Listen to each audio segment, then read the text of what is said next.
Mga retired AFP officials, isinusulong umanong maging Pangulo si VP Sara? Magandang araw po sa inyong lahat, naimbag nga aldaw kada kayuan kakabsat, and welcome back to my channel. Ayon po kasi dito sa balita, VP Sara isinusulong na maging Pangulo. May nakalap umanong impormasyon si dating Senador Sonny Trillanes na may aktibong grupo ng mga dating general ng Armed Forces of the Philippines o yung AFP na nagsusulong na gawing presidente si Vice President Sara Duterte. Hindi ba? Hindi nga nagtagumpay yung kanilang coup attempt noong September 21? At natural naman yun eh. Sinong presidente ba? O kaninong term ba ng pagkapangulo ang walang naging ganitong sitwasyon? Parang lahat yata ng Pangulo may mga naliligaw na grupo na gustong pabagsakin ang gobyernong yon at ipalit kung sino man ang gusto nila. Hindi po kasi mawawala yung opposition. That is part of our democracy. So ito mga retired AFP officials na ito, malamang ito ay mga loyal kay Duterte. Bayaan po natin sila. Hindi nga nagtagumpay yung September 21 nila. Hindi ba? Ang sabi pa nga sa Gate 4 daw. Magkita-kita daw sila doon dahil marami daw ang babaliktad. Para bang inisip nila magiging EDSA 1 na magbabaliktaran yung mga military at kakampi sa kanila. Anong petsa na? October 1 na po ngayon, si Bongbong Marcos pa rin ang presidente. Pero kaya naman pala kung ano-anong senaryo ang ginagawa ng kampo ni Sara Duterte. Una na nga doon, yung September 21 na rally against corruption na gustong i-infiltrate ng mga DDS. Di ba may isang grupo pa nga doon na susugod daw sa Malacanang at susunugin nila dahil nakahanda na daw yung kanilang mga lighter. Naalala ko tuloy yan. Natawa ko dun sa paliwanag ni Atty. Topacio. Narinig nyo ba yun o napanood nyo? Kaya daw may hawak na lighter yung mga kabataan na gustong sumugod sa Malacanang ay magsasagawa daw sila ng candle vigil. Topacio, may nagsigaw para isang sa mic sinabi na ihanda na ang mga lighter at lulusog sa Mindiola. Ang dapat kasi kami ay magka-candle vigil. Oo. Umuulan, sabi namin wag na. Oo, kasi mamamatay lang eh. At saka, yun nga, sabi ko, baka ma-misunderstand na bakit may dalang lighter. Sabi ko, scratch that. Talaga tong si Topacio, ginagawa tayong bobo, no? Magka-candle vigil daw yung mga kabataan na pinagdadala ng lighter. Anyway, so hindi po nagtagumpay yung kanilang coup attempt noong September 21. Tapos kung ano-ano mga senaryo ang sinasabi ni Sara Duterte kasi hindi na daw stable ang Marcos government ngayon. Natural po yan. Mula nang isiniwalat ni President Bongbong Marcos ang katiwalian diyan sa flood control projects, talagang magiging unstable po dahil ang dami mga kinakabahan ng mga opisyalis natin. Mapa-congressman, mapa-senador. So siyempre, ito yung mga pagkakataon na gagawa ng kwento ng kampo ni Sara Duterte. Kaya ang sabi niya, hindi na daw stable. Ang tanong, sino ang nagde-destabilize? Gumagawa sila ng senaryo. Ginugulo nila ang Pilipinas para magmukha tayong magulo sa paningin ng ibang bansa. We should know better kung anong mga grupo ang gustong sirain ang stability ng ating bansa. Akala nila matitinag nila ang gobyerno natin? Isa pa, yung pilit nilang idinidikit kay President Bongbong Marcos at sinasabing kasalanan ni Bongbong Marcos kung bakit nahuli yan at nakadetine si Digong sa ICC. Sino ba ang nag-file ng kaso sa ICC? Hindi ba grupo ni Sonny Trillanes? Bakit nyo isisisi kay President Bongbong Marcos ang lahat na nangyayaring ito? Isa pa, sino ba ang pinakapunot dulo kung bakit nasa ganyan sitwasyon si Digong? Di ba siya mismo? Kung hindi siya nagkukuda, kung di siya umamin sa mga kasalanan niya dahil siya mismo ang nagsabi na ang kasalanan niya ay ang EJK, baka meron pa silang laban sa ICC. Hindi eh. Dito sa atin pa lang, ilang beses inamin ni Digong na marami na siyang napatay, marami siyang pinapatay, at inaako niya yung EJK na yan. So, wag niyong isisi kay President Bongbong Marcos kung ano ang pinagdadaanan ni Digong ngayon. Tapos itong flood control projects, pilit pa nila ngayon ibinabaling kay President Bongbong Marcos na siya daw ang utak ng korupsyon. Ganun ba yun? Yung utak mismo ng korupsyon ang magsisiwalat ng korupsyon? Mag-isip-isip nga kayo. Kaya nga tinalikuran na kayo ng maraming mga supporters nyo, mga DDS eh. Dahil puro kayo pagtitwist ng katotohanan. Kung may kinalaman si President Bongbong Marcos dito, at isama na natin si dating House Speaker Martin Romualdez. Sa tingin niyo, hindi mo na inisip ni President Bongbong Marcos ng 100 beses na kung isisiwalat niya itong korupsyon sa DPWH, hindi kaya tatamaan yung pinsan niya? Kaya ang lakas ng loob ni Martin Romualdez na harapin lahat ng akusasyon na yan. Hindi ko sinasabing walang kasalanan si Martin Romualdez. Gusto ko nga na siya ay sumailalim sa investigasyon para magkaalaman. Ganun dapat. Harapin ang akusasyon, ang aligasyon. Hindi tulad nung idolo ninyong si Sara Duterte. Lahat na ng pagkakataon, ibinigay sa kanya para sagutin niya yung mga anomalyang idinidikit sa kanya. Pero hindi. Sa tulong ng kanyang mga senador, nagawa nilang kalimutan muna yung impeachment case ni Sara Duterte. Pero I'm sure, hindi pa tapos yung impeachment case ni Sara Duterte. And in due time, wala siyang magagawa kundi ang harapin ito. So, lahat na nga ng senaryo ginagawa nila para guluhin ang bansa. Tapos ito, sasabihin nila, meron daw grupo ng mga retired generals or officials na gustong iupo si Sara Duterte bilang presidente. Dapat na ba tayong kabahan? Lahat na nga ginawa nila eh. Pero si Bongbong Marcos pa rin ang presidente. At akala nyo ba, kung ilan man yung mga AFP officials na yan, kaya nalang pataubin ang gobyerno? Dahil kung meron ilan mga retired officials dyan na gustong pabagsakin si President Bongbong Marcos, meron po mga ex-generals din, ha? Dahil ang pinag-uusapan natin yung mga dating opisyal o mga dating general. Kung may nagsasabi mga dating AFP officials na gusto nilang paupuin si Sara Duterte bilang presidente, marami din pong mga ex-generals, ha? Kung ang pag-uusapan natin mga ex. Then ayon po dito sa Inquirer.net, ex-generals disown Marcos ouster calls, vow to defend Constitution.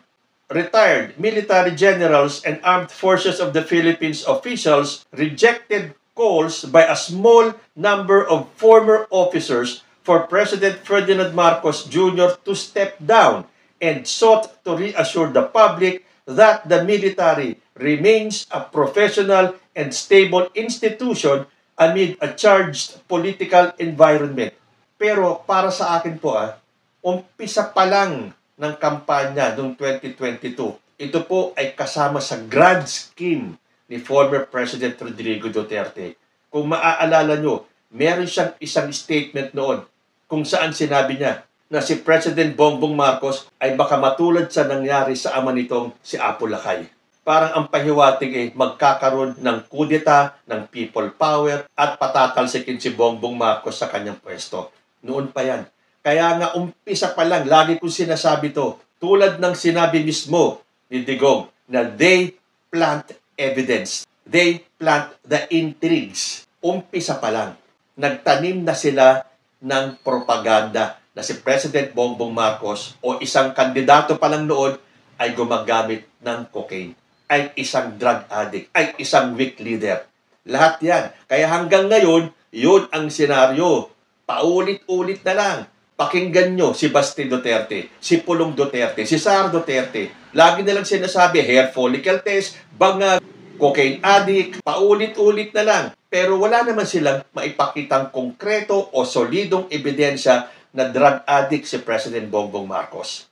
Pero ang dami mga DDS naniniwala. Siyempre, sino ba paniniwala ng mga DDS? Di mga pinuno nila na naghahasik ng kasinungalingan. Again, uulitin ko, hindi bulag ang mga netizens. Lagi nilang kinukumpara yung mga nag-aakusa o yung mga nagsasabing bangag ang pamilya ng President Bongbong Marcos, kinukumpara nila sa pictures ng pamilyang sinisiraan at sinasabihang adik. Diyan pa lang sa comparison na yan malalaman mo kung sino ang mga bangag sa hindi bangag. So sa tingin niyo magtatagumpay itong kuplat na naman ito? Pag ilan na ba yan? Sigurado hindi lang una o pangalawa yan eh. Dahil di ba noon pa, nagtatawag na sila. Parang tatandaan ko itong isang kaalyado ni former president na nananawagan sa mga militar para i-withdraw ang suporta kay President Bongbong Marcos. Hindi ba yan din ang gusto mangyari ni Chavit Singson? Nanawagan siya noong September 21 sa mga military na bumaliktad na rin at sumuporta kay Sara Duterte. Ano nangyari? Hindi ba supot yung nangyaring coup attempt nila?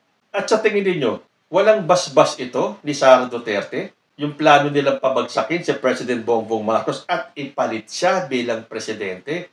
Pero may sinabi si Sara Duterte noon na wala siyang planong maging presidente. At sinabi pa niya na nai-insecure lang itong kampo ni President Bongbong Marcos. Ito, nabasa ko itong balitang to September 19 pa sa Philippine Star.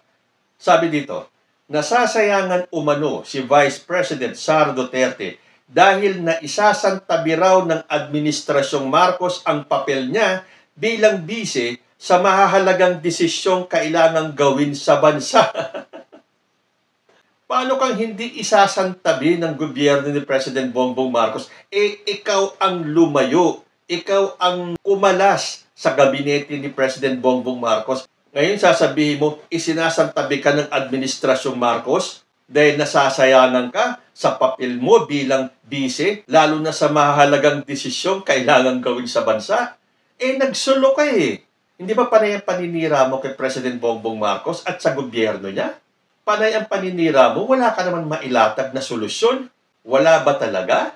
Wala kang alam sa gustong mangyari ng mga tauhan mo, ng mga alipores mo, na gustong mag-people power? Wala kang alam dito sa mga ex-AFP officials na gustong mag-kudeta at palitan si President Bongbong Marcos? Sino ang papalit? Ikaw, wala kang alam doon? Sabi pa niya, dahil kung gusto ko naman tumakbo noon ng presidente, ay tumakbo ako ng presidente. Pero, hindi ba, may binanggit si Sara na yun daw presidency noong 2022 ay kanya na. Tapos sasabihin niya, kung gusto niyang tumakbo, sana tumakbo na siya. Hindi ka tumakbo dahil alam mo na hindi mo kaya maging presidente. Kaya hindi ko alam kung bakit ngayon gusto mo nang tumakbo. Although sabi mo, wala kang balak tumakbong presidente. Siguro nga, dahil sa ginagawa ng mga alipores mo, ayaw mo nang tumakbong presidente sa 2028 dahil ang gusto ninyo, ngayon pa lang, wala nang takbuhan hindi ka na kailangan tumakbo sa 2028 dahil ngayon pa lang, sapilitan kanilang iuupo by hook or by crook. Sabi pa niya, pero hindi. Tumakbo ako ng vice president kasi hindi naman ako interesado na maging presidente o tumakbong presidente. Maniniwala ba kayo, mga kausapan, na wala talagang balak si Sara Duterte tumakbong presidente? Wala, Walang-wala. Dahil may statement pa nga siya sa dahig nung sinabi niya na sa susunod, presidente na siya. Wala siyang balak talaga. Yun lang mga alipores niya ang may balak na iupo siya sa pagka-presidente. Kung talagang wala kang balak, sasabihan mo silang lahat, yung mga alipores mo na gustong agawin ang gobyerno kay Bongbong Marcos, na tigilan nila yan dahil wala kang kainte-interes. Kaya kayong mga DDS at kung sino man kayo na gustong pabagsakin ang gobyerno ni President Bongbong Marcos, pakinggan nyo po ang sinasabi ni Sara Duterte, wala siyang interes maging presidente o tumakbong presidente. Sa bagay, again, sabi ko nga sa inyo wala siyang balak tumakbo kasi ang gusto nila, maupo agad ngayon na. Saad pa ni Sara Duterte, so, wala silang dapat ika-insecure sa akin. Pero hindi ko alam kung ano iniisip nila Bakit ka mai-insecure? Tumakbo na nga ng Vice President. Ikaw na nga yung Pangulo. Bakit nyo pa aatakihin yan? Presidente ka na. Wala nang rason na lilingon ka pa sa iba dahil ikaw na yung presidente. So, moment mo na ito na ayusin ang bayan. Na yan ang ginagawa ni President Bongbong Marcos. Kaya nga niya isinawalat yung korupsyon sa DPWH.